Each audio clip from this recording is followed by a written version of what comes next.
ഈ പ്രണയത്തിൻ്റെ പേരിൽ പല പെൺകുട്ടികളും കേരളത്തിൽ നിന്ന് അപ്രത്യക്ഷത ആവാറുണ്ട്. പിന്നെ നമ്മൾ അവരെക്കുറിച്ചൊന്നും കാണാറുമില്ല, കേൾക്കാറുമില്ല. പലർക്കും തിരിച്ചു വരണമെന്ന് പറഞ്ഞാൽ പോലും തിരിച്ചു വരാൻ പറ്റാത്തൊരവസ്ഥയിലാണ്. ഈ പെൺകുട്ടികളെയൊക്കെ എങ്ങോട്ടാണ് കൊണ്ടുപോകുന്നത്? പിന്നെ ഇവർക്കൊക്കെ എന്താണ് സംഭവിക്കുന്നത്?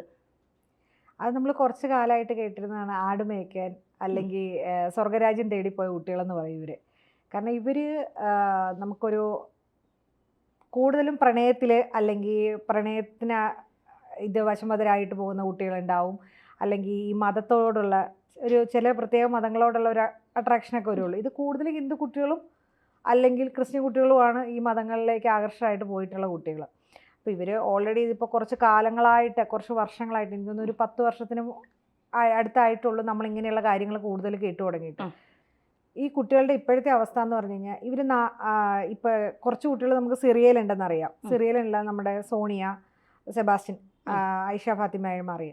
അപ്പോൾ അങ്ങനെയുള്ള കുട്ടികളൊക്കെ ഇപ്പം നാട്ടിലേക്ക് തിരിച്ചു വരണം. നമുക്കറിയാം സത്യസാരണി പോലുള്ള കേന്ദ്രങ്ങളിൽ നിന്ന് ഒരുപാട് കുട്ടികളും ഇതുപോലെ മതപരിവർത്തനത്തിൻ്റെ ഭാഗമായിട്ട് വിദേശ രാജ്യങ്ങളിലേക്ക് പോയിട്ടുണ്ട്. സിറിയ പോലുള്ള ആഭ്യന്തര കലാപങ്ങളും അല്ലെങ്കിൽ അങ്ങനെയുള്ള ഒരു വളരെ മോശം അവസ്ഥയിലേക്കാണ് ഈ കുട്ടികൾ മതപരിവർത്തനത്തിലൂടെ അല്ലെങ്കിൽ വിവാഹ ജീവിതം എന്നൊക്കെ പറഞ്ഞ് മറ്റുള്ള രാജ്യങ്ങളിൽ പോയി. അതും അറബ് കൺട്രികളിലാണ് ഈ കുട്ടികൾ ഏറ്റവും കൂടുതൽ പോയിട്ടുള്ളത്. അപ്പോൾ ഇവരവിടെ ഇപ്പോഴത്തെ അവരുടെ അവസ്ഥ എന്ന് വെച്ച് കഴിഞ്ഞാൽ സിറിയയുടെയൊക്കെ ഇപ്പോൾ അവസ്ഥ നമുക്കറിയാമല്ലോ എന്താണെന്ന്. അവിടെ ഇവർ പല രീതിയിലുള്ള ചൂഷണങ്ങൾക്ക് വിധേയമായിട്ടുണ്ട്. ഇപ്പോൾ ഈ പറയുന്ന ഇവരുടെയൊക്കെ ഈ കുട്ടികളുടെയൊക്കെ എന്താ പറയുക, ഭർത്താക്കന്മാരെന്ന് പറഞ്ഞ് കൂടെ പോയിട്ടുള്ളവരൊന്നും ഇപ്പം നിലവിൽ ജീവിച്ചിരിപ്പില്ല.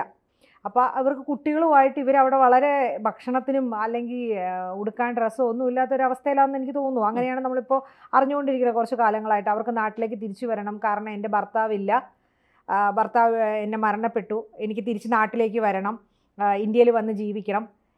ഇവരിവിടുന്ന് പോയത് നമ്മളുടെ മതത്തിനെ അല്ലെങ്കിൽ നമ്മുടെ രാജ്യം വേണ്ട എന്ന് പറഞ്ഞ് പൗരത്വം പോലും ഉപേക്ഷിച്ച് പോയ കുട്ടികളാണ് ഇവരൊക്കെ വീണ്ടും ഇങ്ങോട്ടേക്ക് വരിക എന്ന് പറയുമ്പോൾ അത് എത്രത്തോളം നല്ല കാര്യമാണെന്ന് എനിക്ക് മനസ്സിലാവണില്ല. കാരണം എന്തുകൊണ്ടാണ് അവരിവിടെ, കാരണം വേണ്ട എന്ന് പറഞ്ഞ് ഉപേക്ഷിച്ച് പോയൊരു സാധനമാണ് ഇവരിത്. അവരവിടത്തെ കഷ്ടപ്പാട് അനുഭവിച്ചിട്ട് തിരിച്ചു വരാൻ പറയണു. ഈ തിരിച്ചു വരാൻ പറയുന്നതിൻ്റെ കാരണം എന്ന് പറഞ്ഞാൽ അവർക്ക് അവിടെ നിൽക്കാൻ പറ്റാത്തതുകൊണ്ടാണ്. അവരിവിടെ തിരിച്ചു വരുന്നത് ഒരിക്കലും അവരും പഠിച്ച് അല്ലെങ്കിൽ അവരിവിടുന്ന് പഠിച്ചിട്ട് പോയ അവർ ഇഷ്ടപ്പെട്ട് അവർ കണ്ടിരുന്ന ഇസ്ലാമിക് സ്റ്റേറ്റിനെയൊക്കെ ഇഷ്ടപ്പെട്ട് പോയ കുട്ടികളാണ് ഈ മതം അവർ ഉപേക്ഷിച്ചിട്ടല്ല വരുന്നത്. അതെ, അവർ ഇഷ്ടപ്പെട്ടു പോയവരുടെ ഭർത്താവ് അവിടെ വെച്ച് മരിച്ചു. അതുകൊണ്ട് അവർക്കിപ്പോൾ അവരുടെ ഇപ്പോൾ സോണിയ പറയുന്നത് തന്നെ സോണിയയുടെ ഭർത്താവിൻ്റെ വീട്ടിൽ ജീവിക്കണമെന്നാണ്. അല്ലാതെ ഒരിക്കലും സോണിയ ക്രിസ്ത്യൻ മതം സ്വീകരിച്ച് തിരിച്ചു വരണം. പിന്നെ നമ്മൾ എന്താണ് അവരുടെ പൂർവ്വകാലത്തെ മതം ഏതാണോ ആ മതത്തിലേക്ക് തിരിച്ചു വരാനല്ല ഈ കുട്ടികൾ വരണത്. പിന്നെ അങ്ങനെയുള്ളവർ നമ്മൾ സ്വീകരിക്കേണ്ട കാര്യമുണ്ടോ എന്നാണ് ഇപ്പോൾ ചർച്ച നടക്കുന്നത്. നമ്മുടെ കേരളത്തിലെ ഒരവസ്ഥ പോലെയല്ല. കേന്ദ്രം ഭരിക്കുന്ന മോദിജി എന്ന് പറയുന്ന അല്ലെങ്കിൽ അമിത്ഷാ എന്ന് പറയുന്ന പ്രഗത്ഭരാണ് അവിടെ ഇരിക്കുന്നത്. അവരുള്ളിടത്തോളം കാലം ഇങ്ങനെയുള്ള കുട്ടികളുടെ എണ്ണം നമ്മളിപ്പോൾ നോക്കിയാൽ കഴിഞ്ഞ ഒരു 10 വർഷമായിട്ട് ഈ പോകുന്ന കുട്ടികളുടെ എണ്ണം കുറഞ്ഞു വരുന്നു. ഇവരെ എന്തൊക്കെ സംഭവിക്കുന്നു എന്നുള്ളത് നമ്മൾ ജനങ്ങളിലേക്ക് എത്തിക്കുന്നു. അങ്ങനെയുള്ള ഒരുപാട് മാറ്റങ്ങൾ വന്നതോടുകൂടി ഇവിടുന്ന് പോകുന്ന കുട്ടികളുടെ എണ്ണത്തിലും അല്ലെങ്കിൽ മതപരിവർത്തനം പെട്ട് ഇതുപോലെയുള്ള ചതികളിൽ അല്ലെങ്കിൽ ചുഴികളിൽ പെട്ടു പോകുന്ന കുട്ടികളുടെ എണ്ണം കുറഞ്ഞു തുടങ്ങിയിട്ടുണ്ട്. ഇസ്ലാമിക നിയമത്തിൻ്റെ കീഴിലുള്ള ജീവിതം പ്രതീക്ഷിച്ചിട്ടാണ് ഈ കുട്ടികളെല്ലാം അവിടേക്ക് പോകുന്നത്. അവിടെ ചെന്ന് കഴിയുമ്പോൾ ഇവരിവിടെ ലൈംഗികമായിട്ട് ഉപയോഗിക്കപ്പെടുന്ന വസ്തുക്കളായി മാറുന്നു. അതാണ് കൂടുതലും പെൺകുട്ടികളുടെ അവസ്ഥ. അവിടെ കുട്ടികളുമായി അവർ പല രീതിയിലുള്ള ചൂഷണം, അതായത് ഒന്നിലധികം പുരുഷന്മാരും ഒക്കെ ആയിട്ടാണ് ജീവിക്കേണ്ടി വരുന്നത്. കാരണം അവിടെ വേറെ അവർക്കൊന്നുമില്ല. യുദ്ധം ചെയ്യുക, സ്ത്രീകളെ ഉപയോഗിക്കുക. നമ്മളിപ്പം കേരള സ്റ്റോറി പോലുള്ള സിനിമകൾ കണ്ടത് വളരെ സത്യമായ അവസ്ഥ തന്നെയാണ്.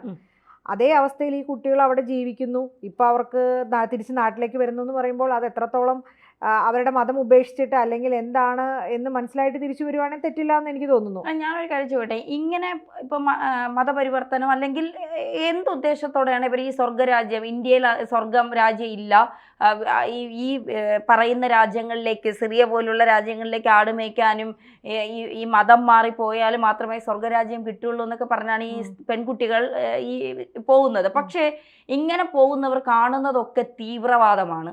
തീവ്രവാദത്തെ പ്രോത്സാഹിപ്പിക്കുന്നതും തീവ്രവാദം നടത്തുന്നതും ഒക്കെയാണ് ഇവർ കാണുന്നത്. അപ്പോൾ ഇവരൊക്കെ തിരിച്ച് ഇന്ത്യയിലേക്ക് വരുമ്പോൾ നമ്മുടെ ഇന്ത്യ അത്ര സുരക്ഷിതമാണോ? കാരണം ഇവരൊക്കെ ചിന്തിക്കുന്നത് എങ്ങനെയാണ്, ഇവർ ഏത് രീതിയിൽ ഇവരുടെ ബന്ധങ്ങൾ എന്തൊക്കെയാണ്, ഇതൊക്കെ മനസ്സിലാക്കി കർശനമായ നിരീക്ഷണം ഇവരുടെ മേൽ നമുക്ക് വേണ്ടേ? അപ്പോൾ അത്തരത്തിൽ റിസ്ക് എടുത്ത്, കാരണം സ്വന്തം ഇഷ്ടത്തിന് ഇന്ത്യ പോലുള്ളൊരു ജനാധിപത്യ രാജ്യത്ത് നിന്നും ഇസ്ലാമിക സ്റ്റേറ്റിലേക്ക് ഓടിപ്പോയവരാണ്, അല്ലെങ്കിൽ ഇസ്ലാം മതമാണ് ലോകത്തെ ഏറ്റവും നല്ല മതം, അവിടെ മാത്രമേ സ്വർഗമുള്ളൂ എന്ന് പറഞ്ഞുകൊണ്ട് പോയവരാണ്. ഇവർ തിരിച്ചു വരുമ്പോൾ നമ്മുടെ രാജ്യത്തിൻ്റെ സുരക്ഷ അതൊരു പ്രശ്നം തന്നെയല്ലേ? തീർച്ചയായിട്ടും. കാരണം ധന്യ ഇപ്പോൾ പറഞ്ഞ തന്നെ ഈ ആട് മേയ്ക്കാൻ അല്ലെങ്കിൽ സ്വർഗരാജ്യം കിട്ടുക. കാരണം നമുക്കറിയാം നമ്മുടെ ഭാരതത്തിൻ്റെ അത്രയും ഇത്ര സുന്ദരമായും ഇത്രയും ഫ്രീഡം ഉള്ള ഒരു രാജ്യം വേറെ ഉണ്ടാവില്ല. കാരണം ഇവിടെ നമ്മൾ ജീവിക്കുന്ന രീതിയല്ല മറ്റുള്ള രാജ്യങ്ങളിൽ പോകുമ്പോൾ. അതിൻ്റെ ഏറ്റവും വലിയ ഉദാഹരണമൊക്കെയാണ് ഇപ്പം നമ്മൾ നിമിഷപ്രിയയുടെ അവസ്ഥ കണ്ടോ? അതുപോലെ തന്നെ സൗദി ജയിലിൽ കിടക്കുന്ന എത്രയോ നമ്മുടെ പൗരന്മാരുണ്ട്. ഇതേപോലെ ഓരോ രാജ്യത്തും ചെന്നിട്ട് നമ്മുടെ ഈ ഫ്രീഡം ഉപയോഗിക്കുമ്പോഴാണ് അവർക്ക് കിട്ടുന്ന പണികളിലൂടെയാണ് നമ്മളിപ്പോൾ ഈ കണ്ടുകൊണ്ടിരിക്കുന്നത്. അപ്പോൾ ഇത്രയും ഫ്രീഡം ഉള്ള രാജ്യത്ത് നിന്ന് ഇവർ ഈ മതം എന്ന് പറയുന്ന ആ കിതാബിൻ്റെ ഉള്ളിലുള്ളത് പഠിച്ച്, അതായത് അന്യൻ്റെ സാധനങ്ങൾ അടിച്ചു മാറ്റുക, അല്ലെങ്കിൽ അതായത് അങ്ങോട്ടും ഇങ്ങോട്ടും തല്ല് പിടിച്ച് ജീവിക്കുന്നത്, അതായത് സ്വന്തം സമുദായത്തിൽപ്പെട്ട അതായത് ഇപ്പം സിറിയയിലാണേലും എന്താ പറയുക ഇസ്രായേൽ അല്ലെങ്കിൽ പലസ്തീൻ ഇവിടെയൊക്കെ നടക്കുന്ന പറഞ്ഞാൽ ഈ ഷിയ സുന്നി മുസ്ലിങ്ങൾ തമ്മിലുള്ള പ്രശ്നം. അത് ഒരു സമുദായത്തിൽ തന്നെയുള്ള രണ്ട് സഹോദരന്മാരാണ്, രണ്ടുപേരും അങ്ങോട്ടും ഇങ്ങോട്ടും. ഇപ്പം നമ്മൾ ഹിന്ദുക്കളിലൂടെയാണ് SNDP NSS നാളെ ഒന്നിച്ചിറങ്ങി തല്ലുകൂടുന്ന ഒരു അവസ്ഥയാണ് ഈ കാണുന്നത്. അപ്പം അങ്ങനെയുള്ള ഒരിടത്ത് പോയി ഇവരെങ്ങനെ സ്വർഗരാജ്യം ഉണ്ടാവും? അല്ലെങ്കിൽ സ്വന്തം സഹോദരങ്ങളെ അങ്ങോട്ടും ഇങ്ങോട്ടും കല്ലെറിഞ്ഞ് കൊല്ലുന്ന ആളുകളുടെ ഇടയിലേക്ക് എന്തിനാ അങ്ങനെ ആ മതത്തിൽ വിശ്വസിച്ച് ജീവിച്ച് അതാണ് എന്ന് പറഞ്ഞ് പോകുന്ന കുട്ടികളെ എന്തിനാ ഇവിടെ തിരിച്ചു കൊണ്ടുവരുന്നത്? നമ്മളുടെ ഇത് ഭാരതമാണെന്നും ഇവിടെ ഏത് മതത്തിലുള്ളവർക്കും സ്വാതന്ത്ര്യത്തോടെ ജീവിക്കാം എന്നുള്ള അവകാശമുള്ള നമ്മുടെ നാട്ടിൽ ഇത്ര സ്വാതന്ത്ര്യം ഉള്ളപ്പോൾ എന്തിനാ അങ്ങനെ പോയ കുട്ടികളെ നമ്മളിവിടെ സ്വീകരിക്കുന്നത്? പിന്നെ ഇവരിവിടെ വന്നിട്ട് ഇവരുടെ കുട്ടികളിലും ഇത് തന്നെയല്ലേ ഇവരടിച്ചേൽപ്പിക്കുന്നത്. വരുന്ന തലമുറ നമ്മൾ ഇപ്പം തിരിച്ച് ഇവരെ കൊണ്ടുവന്ന് ഇവരോടുമ്പോൾ ഇവർ ചെറിയ ചെറിയ വിത്തുകൾ ഇട്ട് പോവുകയാണ് ഇവിടെ. ഈ വിത്തുകൾ പടർന്ന് വലിയ മരമാവില്ലേ? അല്ല, ഇതിൽ മറ്റൊരു കാര്യം പലരും ചോദിക്കുന്നത്, അറിവില്ലാത്ത സമയത്ത് ചിലപ്പോൾ ചില ആളുകളുടെ നിർബന്ധം കൊണ്ടോ അല്ലെങ്കിൽ ചില ആളുകൾ ഇതാണ് നല്ലത് എന്ന് പറഞ്ഞ് മനസ്സിൽ ചില വിഷയങ്ങൾ കുത്തിവെച്ചുകൊണ്ട് പോകുന്നവർ, പക്ഷെ പിന്നീട് ചെയ്തത് തെറ്റാണെന്ന് മനസ്സിലാക്കി പ്രായശ്ചിത്തം ചെയ്യാനായി തിരിച്ചു വരുമ്പോൾ നമ്മളത് സ്വീകരിക്കേണ്ടേ? നമ്മൾ കൂടി കൈവിട്ടാൽ അവരുടെ ജീവിതം എന്താകും എന്നാണ് പലരും ചോദിക്കുന്നത്.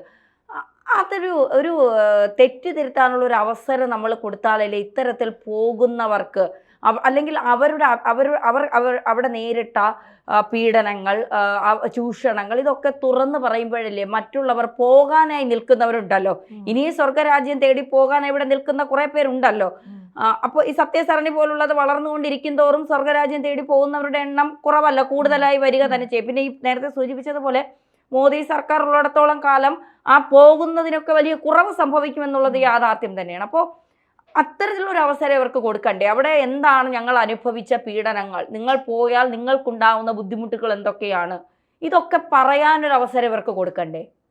ഇവർക്ക് പറയാനുള്ള അവസരത്തിനാണല്ലോ ഇവർ പറയുന്നത് നാട്ടിലേക്ക് വരണം. അപ്പോഴും നമുക്കറിയാം സോണിയുടെ ചെറിയൊരു ക്ലിപ്പിംഗ് പോലെ ഇത് നമുക്ക് വാർത്താമാധ്യമങ്ങളിലെല്ലാം വന്നതാണ്. അതിൽ പറയുന്നത് ഇസ്ലാമിക് സ്റ്റേറ്റിൽ എന്താ, അതായത് ഇസ്ലാമിക നിയമത്തിന് കീഴിൽ ഇസ്ലാമിക ജീവിതം പ്രതീക്ഷിച്ച് ഞങ്ങൾ ഇവിടെ എത്തിയത്, ഞങ്ങൾ പ്രതീക്ഷിച്ച പോലെ അല്ല ഇവിടെ എന്നാണ് സോണിയ പറയുന്നത് അതിൻ്റെ അകത്ത്. അപ്പോൾ സോണിയ പറയുമ്പോഴും ഒരിക്കലും ഇസ്ലാമിക ജീവിതത്തിൽ ജീവിച്ചു ആ ഒരു പറയുന്നതിൽ തന്നെ വളരെ തെറ്റുണ്ട്. കാരണം അവരൊരിക്കലും ആ മതത്തിനെ ഉപേക്ഷിച്ചിട്ടില്ല. അത് ശരിയാണ്. ഇപ്പം അവർക്ക് അവിടെ നിക്കക്കള്ളി ഇല്ലാത്തതുകൊണ്ട്, കാരണം സിറിയയുടെ ഇപ്പോഴത്തെ അവസ്ഥ, സിറിയയെ തന്നെ നമുക്കറിയാം എന്തോ ഒരു മാറ്റങ്ങളാണ് വന്നുകൊണ്ടിരിക്കുന്നത്. ആ മാറ്റങ്ങൾ അവർക്ക് അവിടെ ഉൾക്കൊള്ളാൻ പറ്റുന്നില്ല. നാളെ ഇവരിവിടെ വന്നിട്ട് ഇവർ ഈ പഠിച്ചിരിക്കുന്ന കാര്യങ്ങളാണ് ഇവിടെ അടിച്ചേൽപ്പിക്കുക. നമ്മളുടെ ഇവിടെ എന്ന് പറഞ്ഞാൽ അറിയാലോ, ഇപ്പം എന്താ പറയുക, കഴിഞ്ഞ ദിവസം തന്നെ ഇറാനിൽ പർദ്ദ തലയിന്ന് ഉരുന്ന അവസ്ഥയിലേക്ക് പോയിക്കൊണ്ട് മാറ്റങ്ങൾ എല്ലായിടത്തും. ഇപ്പോൾ സൗദി പോലുള്ള രാജ്യങ്ങളിലാണേലും യമനിലും ഒക്കെ മാറ്റങ്ങൾ വന്നുകൊണ്ടിരിക്കും. മുസ്ലിം രാഷ്ട്രം മൊത്തം മാറിക്കൊണ്ടിരിക്കുക. അങ്ങനെ പോകുന്ന ഒരവസ്ഥയിൽ രാഷ്ട്രങ്ങളിൽ നിന്ന് ഇന്ത്യയിലേക്ക് വരുമ്പോൾ, അല്ലെങ്കിൽ പ്രത്യേകിച്ച് ഇന്ത്യയിൽ പെട്ടതല്ല എന്ന് സ്വയം വിചാരിച്ചു പോകുന്ന കേരളം പോലുള്ള ഒരു സ്ഥലത്തേക്ക് ഇവരെ വന്നു കഴിയുമ്പോഴത്തേക്ക് ഇത് വേറൊരു മിനി പാകിസ്ഥാൻ, അല്ലെങ്കിൽ എന്താ പറയുക, ഒരു നാളൊരു സിറിയ ആവാൻ പോകുന്ന ഒരു ഇന്ത്യയുടെ ഒരു ഭാഗമായിട്ട് ഇന്ത്യയിൽ തന്നെയുള്ള ഒരു വേറൊരു രാജ്യമാക്കാൻ ഇഷ്ടപ്പെടുന്ന കുറേ ആളുകളുടെ ഒരു സ്ഥലമാണിത്. ആ സ്ഥലത്തേക്ക് ഇതേപോലുള്ള ആളുകൾ വീണ്ടും വന്ന് മതത്തിനെ അടിച്ചേൽപ്പിക്കുകയല്ലേ ഉള്ളൂ. അതെ, തീർച്ചയായിട്ടും. ഇത്തരത്തിൽ പോകുന്നവരുടെ ശ്രദ്ധയ്ക്കാണ് പ്രണയത്തിൻ്റെ പേരിൽ നിങ്ങളെ ചൂഷണം ചെയ്യുന്നത് ലൈംഗികപരമായി ആണ് കൊണ്ടുപോകുന്നത്, ചൂഷണം ചെയ്യാൻ, അല്ലാതെ അവിടെ സ്വർഗരാജ്യം കാണിച്ചു തരാനോ നിങ്ങളവിടെ സന്തോഷിപ്പിക്കാനോ ഇതിനൊന്നിനുമല്ല എന്നുള്ളത് ഇത്തരം പെൺകുട്ടികൾ തിരിച്ചറിയുക. മതം മാറിയുള്ള ഒരു പ്രണയവും നമുക്ക് വേണ്ട. അവനവന്റെ മതത്തിൽ നിന്നുകൊണ്ടുള്ള പ്രണയം മതി. അല്ലെങ്കിൽ നമ്മളായി കണ്ട്, അല്ലെങ്കിൽ നമ്മളുടെ ഇപ്പോൾ ഉള്ള എന്താണോ ഇത് തന്നെ കണ്ടിഷ്ടപ്പെട്ട് ജീവിക്കുന്നവർ, അങ്ങനെ ജീവിക്കുന്ന എത്രയോ ഇന്ത്യയിൽ അല്ലെങ്കിൽ നമ്മുടെ കേരളത്തിൽ എത്രയോ, നമ്മൾ തന്നെ എത്ര പേര് ദിവസം കാണുന്നുണ്ട്. തീർച്ചയായിട്ടും അതൊക്കെയാണ് വേണ്ടത്. അല്ലാണ്ട് സ്വർഗരാജ്യത്ത് പോയി അല്ലെങ്കിൽ ഹൂറികളായി സ്പെഷ്യൽ ഹൂറികൾ എന്നുള്ള ഒരു കാറ്റഗറിയുടെ ഒന്നും ആവശ്യമില്ല. അല്ല, ഒന്നുകൂടെ പറഞ്ഞ് നമുക്ക് അവസാനിപ്പിക്കാം. സ്വർഗരാജ്യം എന്ന് പറഞ്ഞു പോകുന്നവരോട് ചോദിക്കുക, അവിടെ നരകം എന്നൊന്ന് ഉണ്ട് എങ്കിൽ അതിനും അപ്പുറമാണ് അവിടുത്തെ കാര്യങ്ങളെന്ന് തിരിച്ചറിഞ്ഞിട്ടാണ് അവരൊക്കെ തിരിച്ചു വരാനായി ശ്രമിച്ചുകൊണ്ടിരിക്കുന്നത്. അപ്പോൾ തീർച്ചയായിട്ടും പോകുന്നവർ ഒന്നല്ല 1000 വട്ടം ആലോചിക്കുക. ഇവിടുന്ന് പോയി സ്പെഷ്യൽ ഹൂറി ഒന്നും കിട്ടാൻ